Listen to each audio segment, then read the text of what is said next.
നമസ്കാരം. ഫണ്ടർ 360 പുതിയൊരു അധ്യായത്തിലേക്ക് സ്വാഗതം.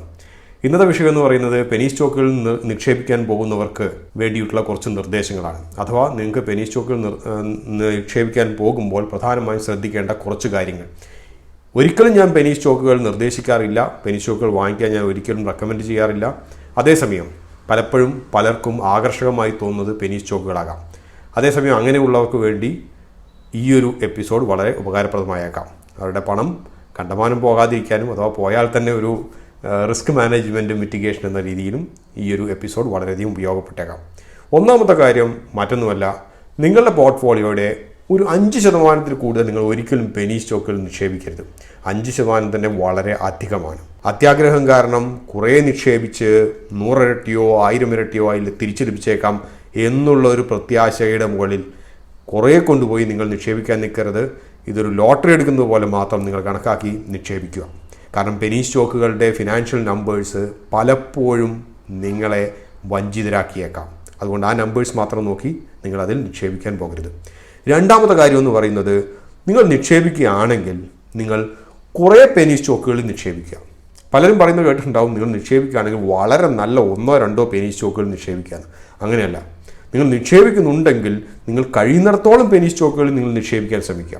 അതായത് നിങ്ങളിപ്പോൾ ഒരു 10 ലക്ഷം രൂപ നിങ്ങളുടെ പോർട്ട്ഫോളിയോ ഉണ്ടെങ്കിൽ നിങ്ങളൊരു 50,000 രൂപയാണ് പെനി സ്റ്റോക്കുകൾ നിക്ഷേപിക്കാൻ ഉദ്ദേശിക്കുന്നതെങ്കിൽ 50,000 രൂപയ്ക്ക് നിങ്ങൾ പറ്റുമെങ്കിൽ 1,000 രൂപ വീതമുള്ള ഒരു 50 പെനി സ്റ്റോക്കുകൾ തിരഞ്ഞെടുക്കാൻ കഴിഞ്ഞാൽ അത് നിങ്ങളുടെ റിസ്ക് വളരെയധികം മിനിമൈസ് ചെയ്യപ്പെടും. കാരണം മറ്റൊന്നുമല്ല, ഈ 50-ൽ ഒരു സ്റ്റോക്ക് ഔട്ട് പെർഫോം ചെയ്ത് അതിനൊരു 50 ഇരട്ടി ലാഭം തരാനുള്ള പ്രോബബിലിറ്റി വളരെ കൂടുതലാണ്.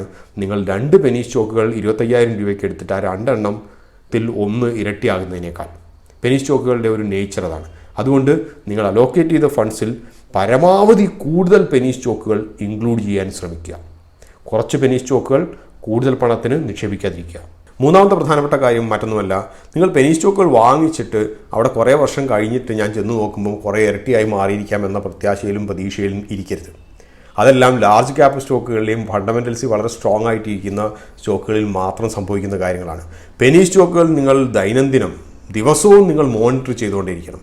അതിൻ്റെ ട്രേഡ് വോള്യൂം എത്രയുണ്ട്, അത് ഡീലിസ്റ്റ് ചെയ്ത് പോയിട്ടുണ്ടോ ഇല്ലയോ എന്നുള്ള കാര്യങ്ങളൊക്കെ. അതുകൊണ്ട് ഒരിക്കലും നിങ്ങൾ അലസരായിട്ടിരിക്കരുത്. പെനി സ്റ്റോക്കുകൾ എടുത്തു കഴിഞ്ഞാൽ നിങ്ങൾ എല്ലാ പെനി സ്റ്റോക്കുകളും, നിങ്ങളുടെ കയ്യിലുള്ള 50 പെനി സ്റ്റോക്കുകൾ ഉണ്ടെങ്കിൽ 50 പെനി സ്റ്റോക്കുകളും നിങ്ങൾ മോണിറ്റർ ചെയ്തുകൊണ്ടേയിരിക്കുക ദിവസവും. അടുത്ത പ്രധാനപ്പെട്ട കാര്യം വേറൊന്നുമല്ല, നിങ്ങൾ പെനി സ്റ്റോക്കുകൾ ആരെങ്കിലും നിങ്ങൾക്ക് റെക്കമെൻഡേഷൻ തരുന്നുണ്ടെങ്കിൽ ഈ ഒരു പെനി സ്റ്റോക്ക് നിങ്ങൾ പോയി വാങ്ങിച്ചോ, അടുത്ത 2 വർഷത്തിൻ്റെ അകത്ത് അല്ലെങ്കിൽ അടുത്ത 2 മാസത്തിൻ്റെ അകത്ത് ഇത് 3 ഇരട്ടിയാകും എന്നൊക്കെ പറയുന്നുണ്ടെങ്കിൽ ഒരിക്കലും വിശ്വസിക്കരുത്. അതുപോലെ പറയുന്നത് പലതും ഒരു മാർക്കറ്റ് മാനിപ്പുലേഷൻ്റെ കാര്യമായിരിക്കാം. മിക്കവാറും ആ ഒരു പെനി സ്റ്റോക്ക് പീക്ക് ഔട്ട് ചെയ്തിട്ടിരിക്കാം. ആ ഒരു സമയത്ത് സെല്ലിങ്ങിന് വേണ്ടിയിട്ടുള്ള ഒരു ഉപാധിയായിട്ടായിരിക്കാം നിങ്ങളുടെ അടുത്ത് വന്നിട്ട് ഇത് പറയുന്നത്. അതുകൊണ്ട് അത്തരത്തിലുള്ള ഒരു കിംവദന്തികൾക്കും നിങ്ങൾ ചെവി കൊടുക്കാതിരിക്കുക. അത് മിക്കവാറും നിങ്ങൾ വന്നു ചാടുന്നത് അതിൻ്റെ ഏറ്റവും ഹയസ്റ്റ് പോയിന്റിലായിരിക്കാം. സെല്ലിങ് സ്റ്റാർട്ട് ചെയ്യുന്ന ആ പോയിന്റിലാകാം. അഞ്ചാമത്തെ കാര്യം നിങ്ങൾ ശ്രദ്ധിക്കേണ്ട കാര്യം, വാങ്ങിക്കുന്നതിന് മുമ്പ് ആ സ്റ്റോക്കിൻ്റെ വോള്യൂമെങ്കിലും നിങ്ങൾ നോക്കുക.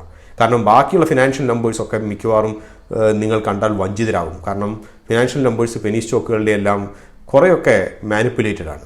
അതേസമയം വോള്യൂം അതുപോലെയല്ല.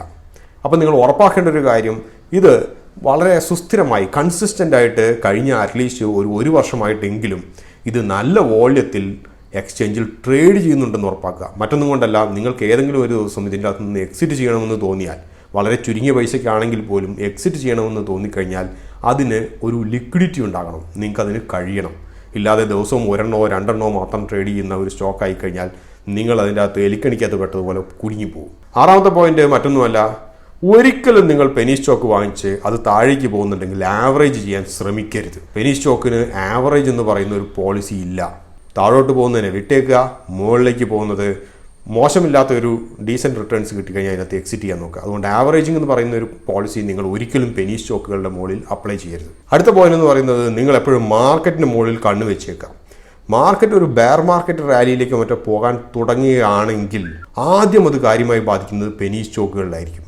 കാരണം നെഗറ്റീവ് സെൻറ്റിമെൻറ്റ്സ് ചെറുതായി ട്രിഗർ ചെയ്താൽ തന്നെ വളരെയധികം നിക്ഷേപകർ, റീറ്റെയിലേഴ്സ് പ്രത്യേകിച്ച്, അവർ പെനി സ്റ്റോക്കുകൾ വിറ്റുമാറി ഒരു ലോ ബീറ്റ ലോ ആൽഫ സ്റ്റോക്കുകളിലേക്ക്, സുസ്ഥിരമായിട്ടുള്ള ലാർജ് ക്യാപ്പ് സ്റ്റോക്കുകളിലേക്ക് ഓടിപ്പോകാനുള്ള ഒരു സാധ്യത വളരെ മുന്നിൽ നിൽക്കുന്നു. അപ്പോൾ അതുകൊണ്ട് നിങ്ങൾ മാർക്കറ്റ് സെൻറ്റിമെൻറ്റ് വളരെയധികം കണക്കിലെടുക്കണം പെനി സ്റ്റോക്കുകൾ നിക്ഷേപിക്കുമ്പോൾ. എപ്പോഴെങ്കിലും മാർക്കറ്റ് സെൻറ്റിമെൻറ്റ് നെഗറ്റീവിലാകാൻ പോകുന്നു എന്നൊരു ലാഞ്ചനയെങ്കിലും ലഭിച്ചാൽ എക്സിറ്റ് ചെയ്യാൻ നിങ്ങൾ ഒരിക്കലും മടിക്കരുത്, കിട്ടുന്ന വിലയ്ക്ക്. മറ്റൊരു കാര്യം പ്രധാനപ്പെട്ടതെന്ന് വെച്ച് കഴിഞ്ഞാൽ, നിങ്ങൾ ഒരിക്കലും ഇതിൻ്റെ ഒരു വിജയകഥകൾ കുറേ പേരൊക്കെ നിങ്ങൾ പറയുന്നത് കേൾക്കാം, അല്ലെങ്കിൽ ബ്ലോഗ്സിൻ്റെ അകത്തോ യൂട്യൂബിൻ്റെ അകത്തോ ഒക്കെ പലപ്പോഴും പലരും ഇരുന്ന് പറയുന്നത് ചിലപ്പോൾ കേൾക്കാം. ഈ ഒരു പെനി സ്റ്റോക്കിൽ ഞാൻ 1.5 രൂപയായിരുന്നപ്പോൾ നിക്ഷേപിച്ചു, ഇപ്പോൾ അത് 18 രൂപയായി, ഇനിയും അത് മുകളിലേക്ക് ഒരു 1800 പോയിന്റ് വരെ പോയേക്കാം. ഇതുപോലെയുള്ള വിജയകരമായിട്ടുള്ള കഥകൾ, സക്സസ് സ്റ്റോറീസ് ഒന്നും നിങ്ങൾ കേട്ടിട്ട് അതിൽ വീഴരുത്. നിങ്ങൾ കഴിയുന്നിടത്തോളം നിങ്ങൾ റിസർച്ച് നടത്താൻ ഓരോ പെനി സ്റ്റോക്ക് നിങ്ങൾ തിരഞ്ഞെടുക്കുമ്പോൾ പ്രധാനമായും വോള്യത്തിൻ്റെ മുകളിൽ, മറ്റൊന്നും നിങ്ങൾക്ക് വിശ്വസിക്കാനാവില്ല. അപ്പോൾ ഇതുപോലെയുള്ള പലരും പറഞ്ഞറിയുന്നതോ ബ്ലോഗുകളിലോ യൂട്യൂബുകളിലോ അല്ലെങ്കിൽ ഇൻസ്റ്റാഗ്രാമിൻ്റെ അകത്തോ അല്ലെങ്കിൽ നിങ്ങളുടെ കൂട്ടുകാരോ പറയുന്ന ഇതേപോലെയുള്ള സക്സസ് സ്റ്റോറീസ് കേട്ട് അത്തരം കമ്പനികളിൽ നിങ്ങൾ നിക്ഷേപിക്കാൻ പോകരുത്. നിങ്ങളുടെ തീരുമാനം നിങ്ങൾ തന്നെ എടുക്കുക. അടുത്ത പ്രധാനപ്പെട്ട കാര്യം എന്ന് വെച്ച് കഴിഞ്ഞാൽ, പെനി സ്റ്റോക്കുകൾക്ക് സത്യം പറഞ്ഞാൽ സെക്ടർ സ്പെസിഫിക് ആയിട്ടുള്ള ഒരു വിലയുമില്ല.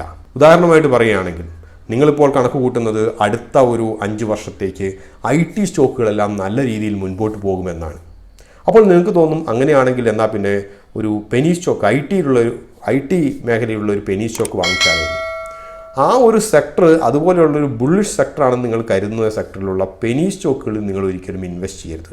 അഥവാ സെക്ടർ നിങ്ങൾക്ക് പെനി സ്റ്റോക്കുകൾ തിരഞ്ഞെടുക്കാനുള്ള ഒരു പാരാമീറ്ററായി മാറരുത്. കാരണം അതിന് യാതൊരു വിലയുമില്ല. അവസാനത്തെ കാര്യം നിങ്ങൾ ശ്രദ്ധിക്കേണ്ടത് മറ്റൊന്നുമല്ല, ഇതുപോലെയെല്ലാം ചെയ്തിട്ട് നിങ്ങൾക്കൊരു സക്സസ് ലഭിച്ചാൽ പലപ്പോഴും സംഭവിക്കുന്ന ഒരു കാര്യമാണ്, ഈ പറഞ്ഞ നിയമങ്ങളെല്ലാം മറന്നുപോകും. നിങ്ങൾക്ക് സക്സസ് ലഭിച്ചാലും നിങ്ങൾ വിജയകരമായി ഇതിൻ്റെ അകത്ത് ലാഭമുണ്ടാക്കിയാലും നിങ്ങൾ ഈ പറഞ്ഞ നിർദ്ദേശങ്ങൾ മറന്നു പോകരുത്. എപ്പോൾ നിങ്ങൾ മറന്നുപോകാൻ തുടങ്ങുന്നോ അന്നു മുതൽ നിങ്ങളെ പരാജയം വേട്ടയാടാൻ തുടങ്ങും. ഇതിനൊന്നും നിങ്ങൾക്ക് കഴിയുന്നില്ലെങ്കിൽ നിങ്ങൾക്ക് നല്ലൊരു പോർട്ട്ഫോളിയോ ഡിസൈൻ ചെയ്യാൻ വേണ്ടി നിങ്ങൾക്ക് ആരെങ്കിലും സമീപിക്കാവുന്നതാണ്. പെനി സ്റ്റോക്കുകളിലോ കസ്റ്റമൈസ്ഡ് അല്ലെങ്കിൽ ടൈലർ മെയ്ഡ് പോർട്ട്ഫോളിയോ ഡിസൈൻ ചെയ്ത് കൊടുക്കുന്ന പല അനലിസ്റ്റുകളുമുണ്ട്. അവരെ ആരെങ്കിലും നിങ്ങൾക്ക് സമീപിക്കാവുന്നതാണ്, അതിൽ തെറ്റില്ല. ഇതോടുകൂടി ഇന്നത്തെ ഈ ഒരു അധ്യായം അവസാനിപ്പിക്കുകയാണ്. മറ്റൊരു അധ്യായത്തിൽ നമുക്ക് വീണ്ടും കാണാം. അതുവരെ നന്ദി, നമസ്കാരം. Please subscribe and click on the bell icon for more videos.